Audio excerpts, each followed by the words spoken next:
It's been months of frustration for riders and tough coverage by the media.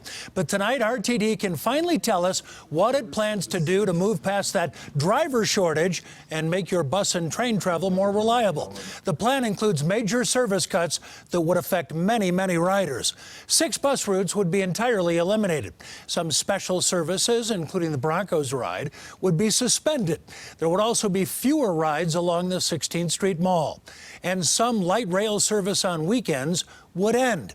Our Kelly Worthman live tonight at 18th in California. Kelly, certainly the impacts would be felt by a lot of people.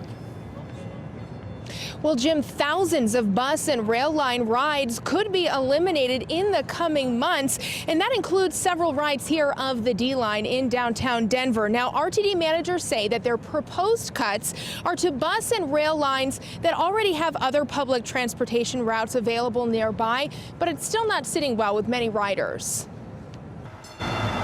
For those who rely on public transportation, RTD is anything but reliable. It's always a guess of if it's going to show up on time or if it's going to show up late. Come 2020, some services may not show up at all. RTD is looking to axe a handful of bus routes and cut back on light rail rides around the metro area.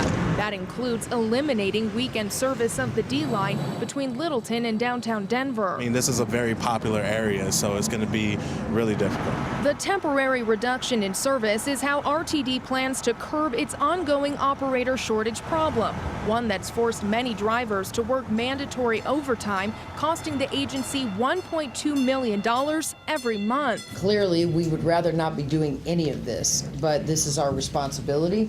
We're owning this. RTD's chief operating officer calls the plan a good start, as cutting back any more would create unintended consequences. We're looking to try to do this, to try to right-size things, to bring some stabilization, to give our drivers some relief, and also be more reliable to our customers. Yet riders like Andre believe the proposed plan won't improve this situation. It'll only make transportation issues worse. We already have a big traffic problem in Denver anyway with the number of drivers, and that's probably because they don't have the time or the patience to wait for public transportation. Now, before any potential changes go into effect come May, RTD is going to hold a series of public comment meetings in January and February before giving a revised proposal to the board in March. And then, of course, that will be voted on and that will go into effect come May. If you'd like to see all the bus and rail lines that could be affected, we have the full draft proposal at cbsdenver.com. Reporting live in downtown Denver, Kelly Worthman covering Colorado First.